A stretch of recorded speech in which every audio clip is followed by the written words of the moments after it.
So, hey guys, welcome back to another edition of Elevate Career Discussions. I'm super excited to have today's guest on. Vikas is the founder and CEO of abillionVeg, which is a rapidly growing global internet platform with its mission to help a billion people help go vegan by 2030. Prior to this, he was a managing director at Dymon Capital, a billion-dollar Temasek-backed multi-strat hedge fund, and prior to that, deputy head and PM at Calpers, managing a $7 billion portfolio at one of the world's largest public investors. Prior to that, he was a VP at Credit Suisse. Vikas has received Credit Suisse's Global Citizenship Award and is a young leader of the Milken Institute. I am super excited to have Vikas. He's actually also been featured by CNBC, BBC, Bloomberg, etc.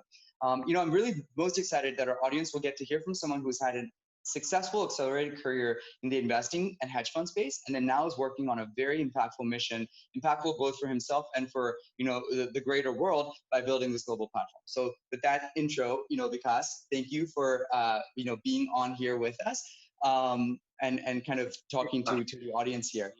Thank you for taking such a great initiative. I wish there was something like that because your classes don't really prepare you for professional life. I mean, it's good to give people a flavor. And from what I noticed is a lot of the people that you had on your platform are folks that are kind of like 4, 5, 6 years kind of into their career. They're associates and like VPs, or they've just made that transition from a bank to a fund. And I think that's great. I think that's actually those are the people that can give people, give your sort of core user base the best insights into what it's like. I think I can hopefully give you some insights into kind of, whether it's all worth it or not. Yeah. Because, it really, I think a lot of very smart people look for things to do that kind of paint a picture of success, right? Or they're just competitive, very, very competitive things to do. But a lot of people don't know why they're making the decision. Besides just like, okay, cool, I can make some money, and it's cool, and it's competitive. You know what I mean? Yeah, no, I totally agree with you. Very easy to get stuck in. Very easy to get stuck in it for 20 years.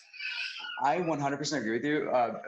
Why don't we maybe officially start, and then I can just let's officially start, and we'll have the conversation. Maybe we'll start with just an overview for those people who are not familiar with the abillionVeg. Maybe you can take us behind, what you guys are building, and kind of why that goal is important in to you and in the grand scheme of things.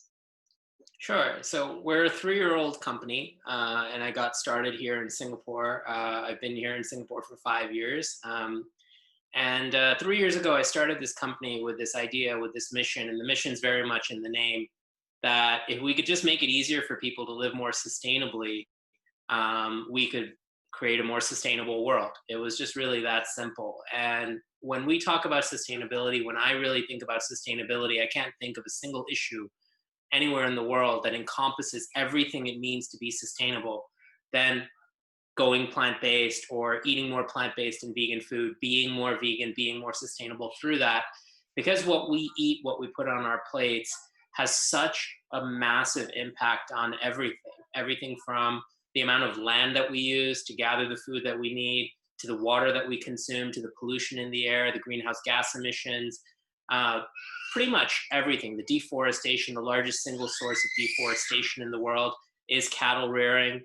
And I just felt like, it was time that we started creating solutions that really help people lower their carbon footprint. So we felt like we wanted to really create something that helped create the solutions for that. The very first solution that we've created, which we launched 2 years ago. So today is our 2-year app-iversary. We launched our app of 2018. It reminds me I need to congratulate my team. So we're really excited that we launched this app 2 years ago, which really takes a stab at just making it easier for people to find plant-based options, vegan options, and that includes food at restaurants, includes vegan dishes at steakhouses in New York City and San Francisco. It includes consumer products ranging from packaged food all the way to things like cosmetics and apparel. And it's all user-generated, so it's people around the world who are signing up, who collectively believe in our mission. And so far, I'm pleased to say that our app now is being used in 122 countries.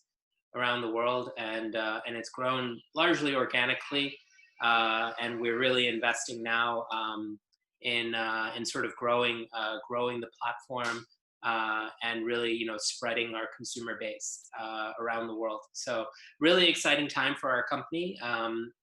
And that in a nutshell is sort of the beginning of abillionVeg. Longer term, whether we head into things like manufacturing, offering products, marketplace, these are all things that we are, we talk about. We have kind of a scary vision in terms of how big our vision is. But as you know from talking to many entrepreneurs, it's not really about vision; it's about execution. So we're really focused on really just making the app a really great experience right now before we jump into other things. That's amazing. Couple things we'll come back to actually, which is the boldness of the vision. I just instantly attracted to just kind of, and then also the operationalizing of it, and then also some of the trends that you mentioned. So we'll come back to those. But maybe I wanted to start with your career journey, because kind of maybe talk us through. You obviously had a very successful journey in the investing and the hedge fund space, and then at Calpers, et cetera. Maybe talk about your prior roles, how you were successful there, and kind of how that led to this entrepreneurial route that you eventually took. Yeah. So, I mean, just a little bit about me, moved to New York from India when I was 4, with my mom and dad and my brother, and product of the New York City public school system. And, I was very fortunate. We didn't really have a lot of money or per se, but what we had was my brother and I had 2 extraordinarily loving parents. And I can't tell you that I was a good kid. I was not a good kid. I was probably a pretty bad kid too. Got myself into a lot of trouble growing up in New York, especially my high school years in New York City. But I found my way onto Wall Street. My brother and I both started working on Wall Street when we were 14, 15 years old. By virtue of the high school that we went to was located very close to Wall Street, downtown, across the street from World Trade Center. And we just kind of, we kind of grew up in an environment around markets. And it's very tempting when you see these young 20-year-olds driving around in like their M3s and with Ferragamo ties. You just kind of wonder what's that. And you see these flashy youngsters and you're like, okay, that's what I want to be, especially when you grow up and you don't have a lot of money. So after college, during high school, we worked my way through high school, worked my way through college, on the street. And then ultimately ended up, right after I graduated, started my career at a fund where I was basically investing in TMT, investing in early stage companies in the TMT space, in Asia and also in Europe. Got into banking. Eventually, I actually regret it. If I look back at my career, I'd say maybe the one regret that I have is not going into banking right out of college and going into a 2-year kind of analyst training program. Instead, it was a dinner that I had with a bunch of friends in New York when I was working at the fund that led me into banking. I just felt like my friends were structurally building a very strong foundation, whereas I was gallivanting around the world and it was a very cool thing to do, but like I felt like I wasn't really developing my fundamentals, and that would catch up with me later on. So 2 years into working in the fund and going around the world traveling in emerging markets, I actually landed at Credit Suisse First Boston, and boom, 100-hour weeks, working on the weekends, really kind of stressful. But the banks, I think they make it easy for you. Like, it's also great in your 20s. You feel very proud. And to anybody listening, I would say that if you're thinking about, a high potential career, you're thinking about even in the future making impact, and maybe you don't feel like Wall Street is where you want to be long term, I think going into banking and spending those 2, 3, 4 first years of your career, you won't regret it, because it's a very strong foundation. But the bank also made it really easy for us to get involved with nonprofits. The bank made it very easy because they knew, hey, these kids are like really stressed out all the time. The bank would bring in high school students that you could go downstairs at 4:00 in the afternoon and tutor, or mentor, or you could go to like They're in New York, for example, there's a nonprofit that takes ex-cons and puts them into, it's called the Doe Fund, and they put them into businesses. They help them basically get back on their feet when they get out of jail. And so you can help these guys, do mock job interviews and, how to tie a tie and just things that you take for granted, and teach them how to use Microsoft Excel and, create their first resume. And so I felt like I was able to really continue to build on my values as I developed in my 20s, even while kind of working in banking and working around money and pissing away most of it. I just, still felt like very connected to my values. Financial crisis, post-financial crisis, I got hired. Post-financial crisis, I was part of a group within Credit Suisse versus Boston that kind of worked on the bank's sort of plans coming out of that, and the transition, and that was extremely rewarding. And then post that, I got hired by the US's largest pension fund, one of the world's largest institutional investors, Calpers, which is based in Sacramento, California. And that was really, really interesting experience. So that again was an interesting experience because Calpers is a $400 billion pension fund, is a massive ship that in many areas they cannot take an active investment approach because they're just too big. They own like $3 or $4 billion of Apple, right? Just one company. And so a lot of what they do is not active investing. It's passive or index-based strategies is kind of the foundation. And of course, they're one of the world's largest private equity investors and real estate investors and alternatives investors overall, right? But there I was on their ESG committee. And that was really interesting to see kind of how massive shareholders think about how they can influence companies from a corporate governance perspective. And I was the youngest person on that committee. I was the youngest portfolio manager ever hired at Calpers. I think at the time when I joined, I was like 30. I was like 33 years old, and the average age of people at that level was like 55. So it was nice. I felt like I brought some fresh thinking. And, we've talked a lot about the environment. We talked a lot about different issues. And eventually, after 2 years at Calpers, I got hired by one of Asia's largest hedge funds. It's about a $5 or $6 billion macro and multi-strategy hedge fund manager. And I helped run their equities business, which was a $1 billion business. Investing in Asian and global equities out of Singapore.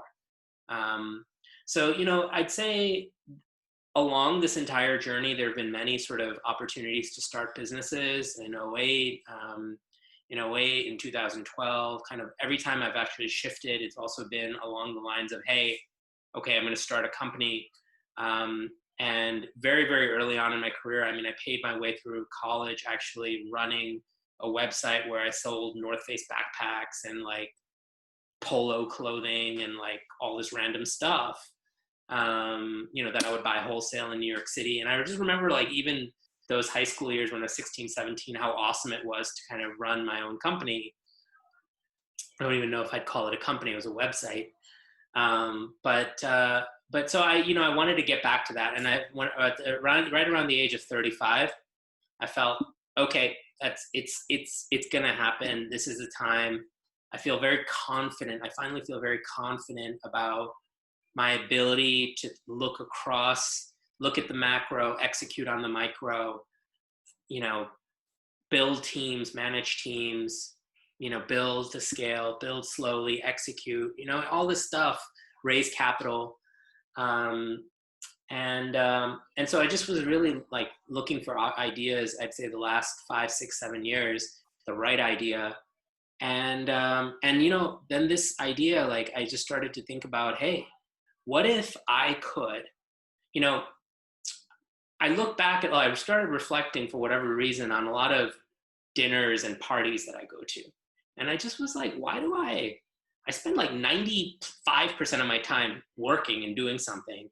But like the things that I'm always talking about, the things that like define me, that make me feel good about who I am and that I talk to about with my friends have nothing to do with my career in finance. They have to do with the animal sanctuaries that we support, and they have to do with these vaccination programs in places like Sri Lanka that we work that I work on, and have to do with education initiatives back home in New York that I work with. And it just was like, there's got to be a way to create an amazing business, right, that allows me to focus on the things that I'm most proud of, that define me as a person.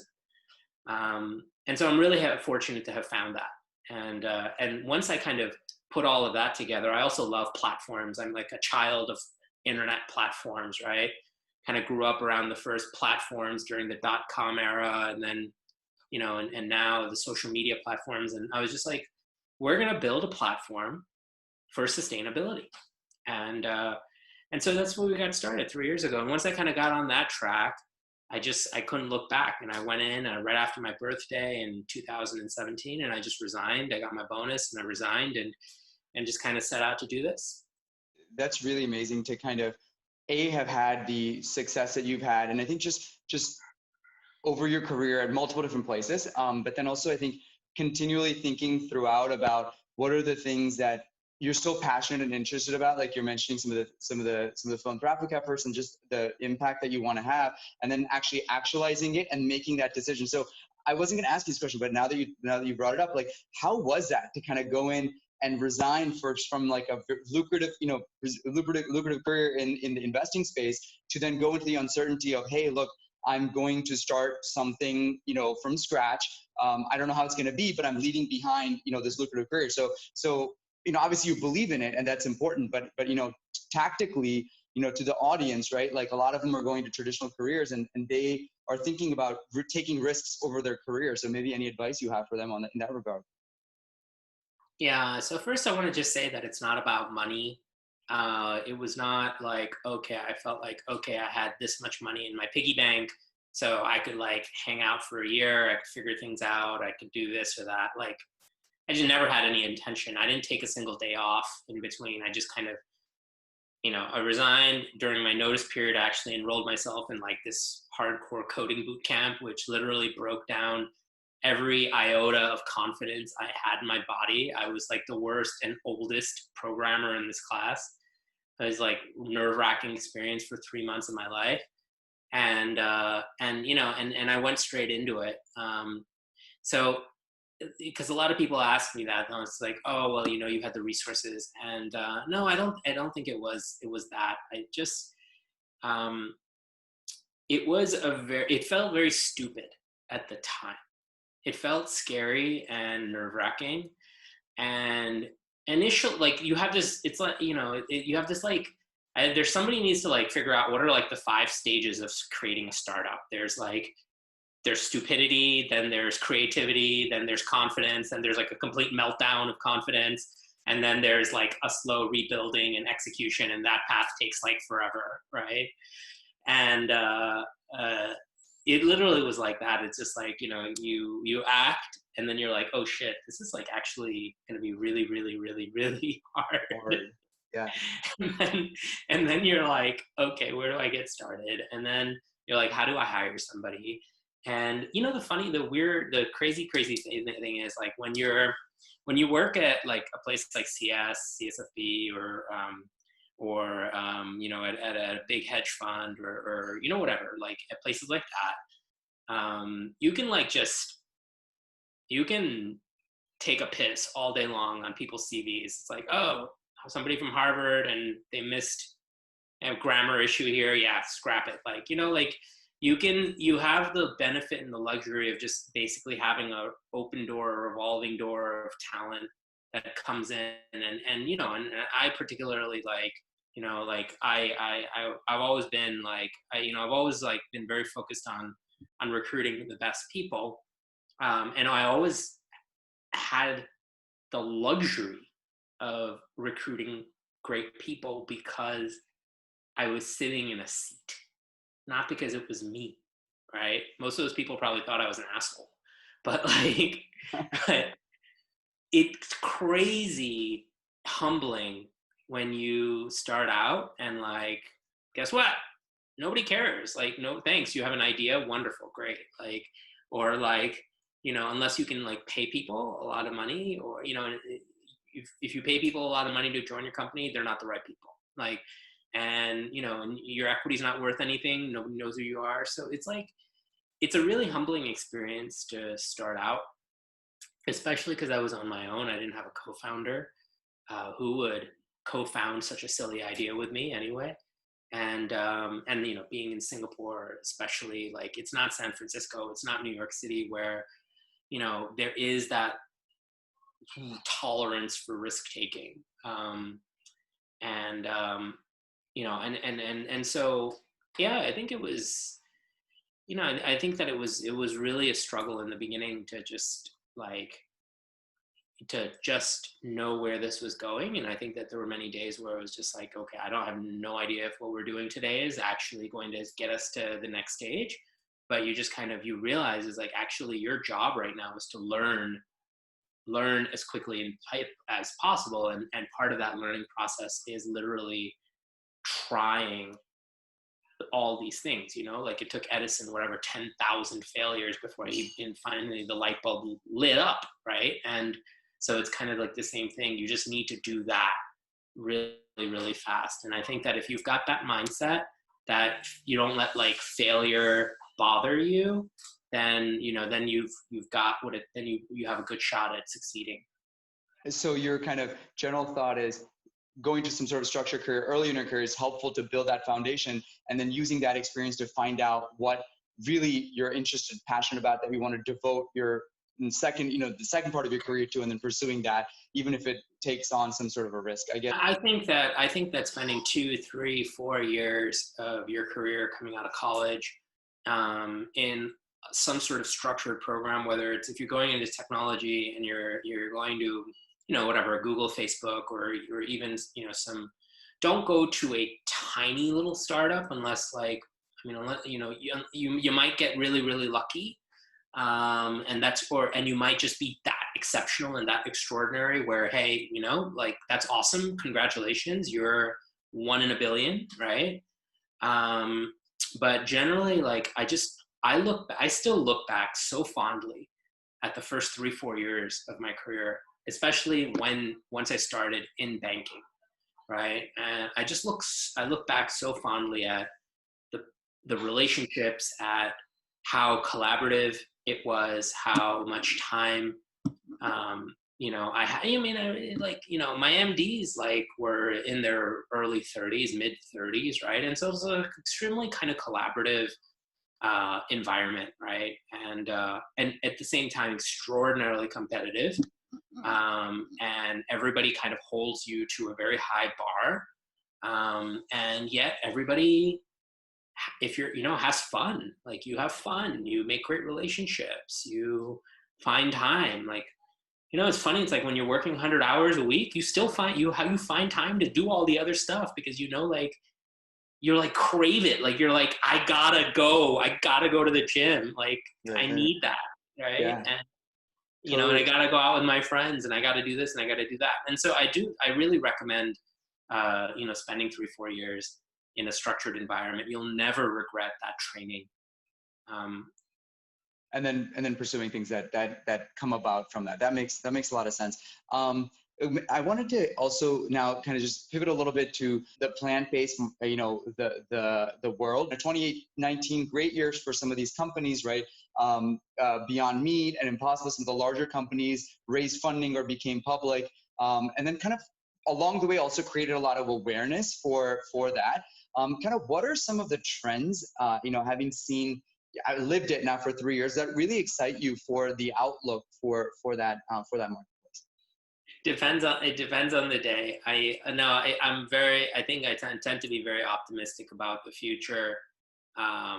Always. I have faith in people, but I think that for some people, some people just crave certain foods, right? And I think that where a lot of those companies that are making plant-based meat substitutes and plant-based fish substitutes, and even companies that are still maybe 3-4 years away from having a product on the shelf for consumers to purchase, companies in the cellular agriculture space, for example, they're taking cells, animal cells, and then they're actually growing meat or skin tissue, and they're doing things like they're even able to make leather. They're able to grow leather in a lab, or they're able to make milk using the same process that happens inside of the cow effectively. But in a lab, there's some amazing companies doing these things. And in certain of the cases, the interesting thing is that if the quality and the ability to produce at massive scale at a lower cost, a lower overall cost, right, to the industry. When I'm talking about the industry, I'm talking about the meat industry, or fishing or dairy industry. You're going to see a switch over. The manufacturers themselves will switch over, right? If the economics are simply better, right? And then they can paint themselves as sustainable, and and all of that good stuff, right? So it's a win-win for everybody. So I think that will happen, right? I think that's definitely going to happen. I can't tell you who the winners and losers are going to be. Like everything, there's so many different factors that go into making a food production company successful, and scalable and successful at scale. But I'm really excited about the entire sort of plant-based landscape, right? And there's, in every single category, if you look at meat and you look at burgers, there's 50 companies. If you look at dairy and you look at yogurt, there's 100 companies in the plant-based dairy space. If you look at, you look at fashion and you look at cruelty-free cosmetics, hundreds of companies, right? Thousands maybe. And that it's exciting to see that consumers today, I think the massive shift that is happening, about to happen, continues to happen, and will grow, is that people are sick of policymakers and presidents and governments. They're completely ineffective, right? And it's up to the consumer ultimately to change, and it's up to the consumer to improve their health. Today in America, 1/3 of disposable income in the average American household goes towards the family's health care. Americans spend $500 billion on pills every year, right? And it's not necessary. So if you can take that 1/3 and reduce it by half, just by watching what you eat, right, and putting better things inside and on your body, if you can reduce that cost by a half, that means that you can get a bigger house in a better neighborhood, so your kids can go to a better school district. That means that your kids, right, have a better future, right? It means that you can put better quality food on the table, more nourishment, better nutrition, better outcomes, right? So I think that there's just this it's a coronavirus especially, I think, is a wake-up call. And some people will just continue to kind of do what they do, but longer term, I think that consumers are just seeing that consumers are understanding. There's a more awareness, better understanding of what consumers need to do to actually take control of their lives and their bodies. There's amazing organizations. Last night I was on the phone with an organization that goes into classrooms across the US and Canada, into middle schools, high schools, and colleges, and they go in and they talk to the students, right, about just the impact of the choices and what's on their plate. And they talk to 20,000 kids a week. So there's organizations sprouting up that are doing this kind of work, and I think that you're starting to see it, right? Younger people are the ones that are calling the shots now when it comes to what's on the table. Parents it's not so much about, hey, eat just whatever the parents are putting on the table. So I'm very, very optimistic. I mean, ultimately what our belief is that the vegan movement over here, which, maybe even today still for most people feels like a fringe movement, but you've got the vegan movement and you've got sustainability and the sustainability movement. These two things will be one, right? And they'll be completely analogous to each other. Yeah, that's fascinating. I think I was reading a research report, and I think something along the lines of, you know, animal versus lab, lab or not lab necessarily, but just kind of the plant-based meat, 1/5 of the water, 1/4 of the greenhouse gas, 1/100th of the land use, but still like 12 times the cost. I think some of the points that you're making, that part is going to go down over time. For plant-based meat, they're definitely not 12 Okay. times as high. And you could argue that with some of the bigger companies that are getting into the space, the costs are going down, the scale is improving. But yeah, I agree with you. I mean, you've got to lead. Cost has got to be exactly the same, but the cost is also a function of subsidies, right? So the consumer doesn't care if somebody's subsidizing the meat producers, right? The consumer cares about the cost at the checkout, right? But the reality is that I think that, governments will have to take a look at these industries. And if they see other massive competing industries kind of coming up, and they're like, wow, we're giving subsidies to this old dying industry, right? Like, are they going to continue? It's just that simple. Are they going to continue? Yep, that's right. I think it's happened in other industries, right? That have been it's happened potentially in fossil fuels. It's massively happened in fossil fuels. It's massively happened in coal. If you take a look at coal producers in the US, the market cap of the coal industry, the coal sector, has gone down 95% in the last 15 years. Yep. Yeah. I agree. I think they're definitely also the trends, the consumer, at the end of the day, consumer speak, and the consumer trends have been going that way. So I agree with you. Maybe I have your app. I really like it. Maybe, talk a little bit about how your vision for it, and also kind of operationalizing it. I mean, what I really like about it is that, one, I think it started out from my understanding as kind of more in the restaurant scene as kind of a market, and then now obviously expanding to other products that consumers can buy, et cetera, with potentially ambitions to, have other things on there that you mentioned. So maybe take us a little bit behind the scenes about, that process, but also like, the operationalizing of it, the challenges between like getting that first restaurant and then now in being in 120 countries, kind of that journey a little bit, maybe give the folks a, flavor for that. I actually don't remember what the first review was. That's a good question. I need to go back and see what was our first review.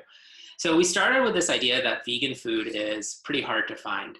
And all of the incumbent platforms, they either told you, like, you go on Yelp, you go on TripAdvisor, they tell you like, okay, if a restaurant's vegetarian friendly or even vegan friendly, but then you're like going through a whole bunch of reviews and stuff like that. And they're written by people who ate something, had a completely different experience than you, right?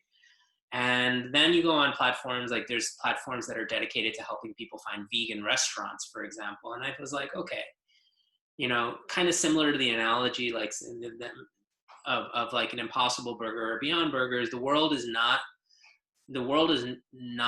going to become more sustainable by just having a focus on vegan restaurants. What we need to do is broaden the discussion. And this goes back to like my time in New York at CS. I had clients coming in from Minnesota and like, or wherever, and they want to have steak, and so we go to Peter Luger in Brooklyn, and like I'm dropping like $1,000 or $2,000 on lunch, and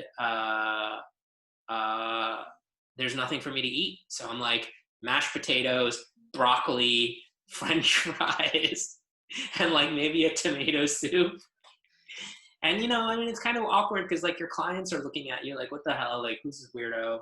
Right. And simply, so I used to always have that conversation with restaurants, and I try to get in touch with the managers and the owners of these businesses and be like, hey, like you guys are like missing the boat. Like all you need to do is have one awesome vegetarian option or vegan option, and it's something that like looks awesome and amazing. Right. And I don't mind bringing all of my vegan and vegetarian friends to a steakhouse and eating there if they've got a couple of different, great options. It's like, if it's a cool restaurant, we're going to go. We want to show those businesses that it pays to be sustainable, to have some portion of their menu focused on plants, right? So we started with the idea is like, forget about restaurant reviews. Let's focus on dish reviews. Let's help people wherever they go in the world. Let's help them find the best vegan dishes, right? Because like you're going for business, you're going somewhere for 3 days. You just want to know, hey, what are like the 3 or 4 restaurants I've got to go to when I'm in Tokyo next time, right? And for me, a big part of that is like, okay, well, do they have food that I can eat, right? And so we started with that idea is like, let's create a dish review platform that then helps people locate the best options. Forget about the restaurant. Who cares? Like, I don't care if I'm going to a seafood restaurant, Japanese restaurants, a vegan restaurant. I love vegan restaurants, vegetarian restaurant. It doesn't matter. I just want to go where I can find the best dish, right? So we started with that. And then as we got bigger, and people, so we started with that and, just started talking about it, started trying to sign people up, send a lot of emails. And it wasn't about getting the restaurants on board. The users we built the system. So we built the platform so users can literally locate, they could do a search and then locate any restaurant on the planet as long as it's listed within a search engine. And then they'd be able to review something, create a review.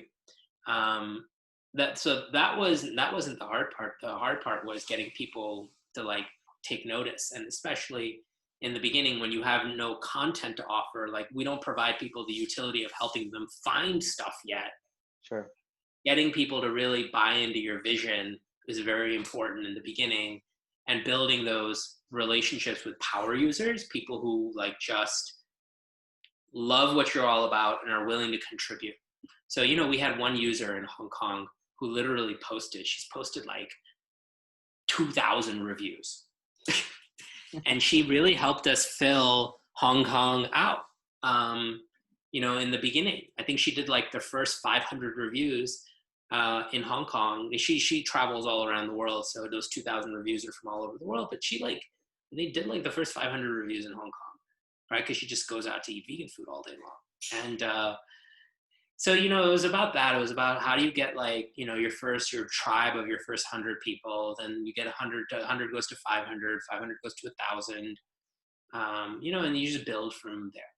Yeah, no, that's amazing. What are some of the trends you're seeing even in your user base? What parts of the world are growing? Maybe demographics, you mentioned younger, and just kind of any interesting things you're seeing in how this the veganism trend is growing?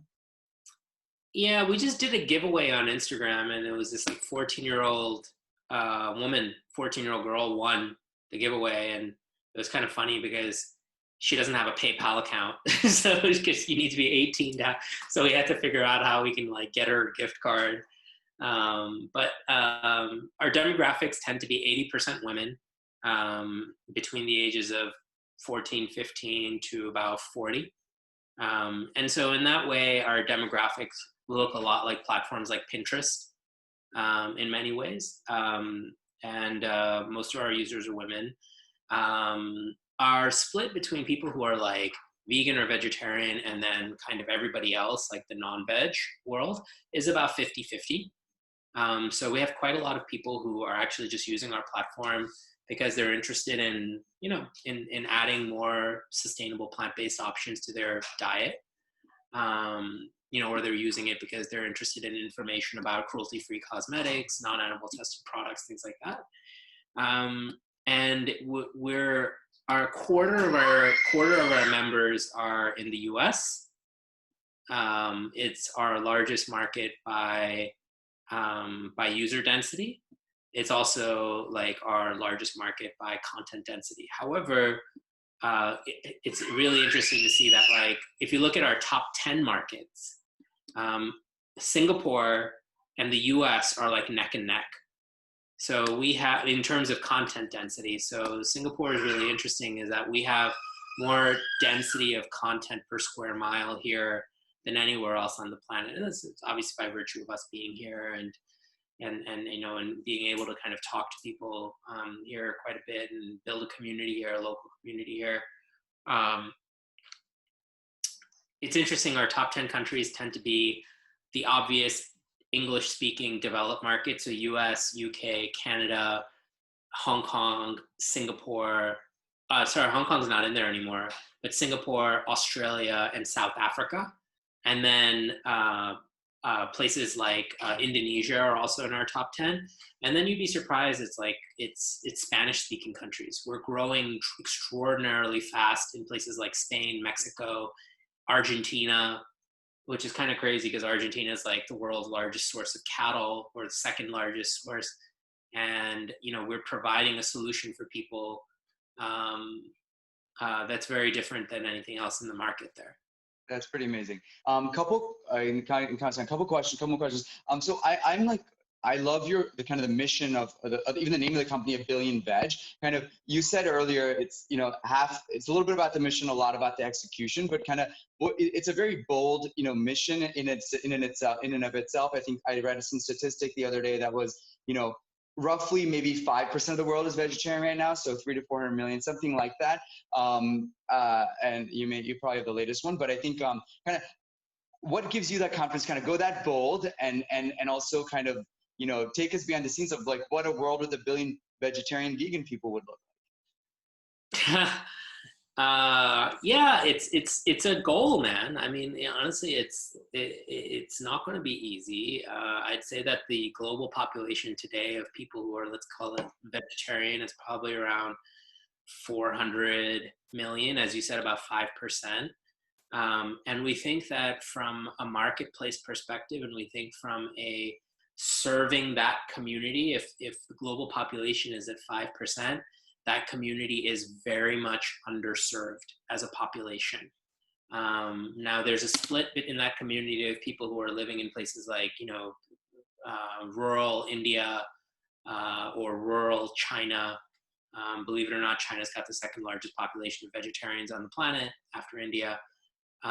There's a good mix of those rural sort of dwellers, but then the rest of it's actually affluent developed markets, right? And so we quite like that. We like that the fact that that population is going to continue to grow, especially in the affluent developed markets, and that's where we really want to see it grow.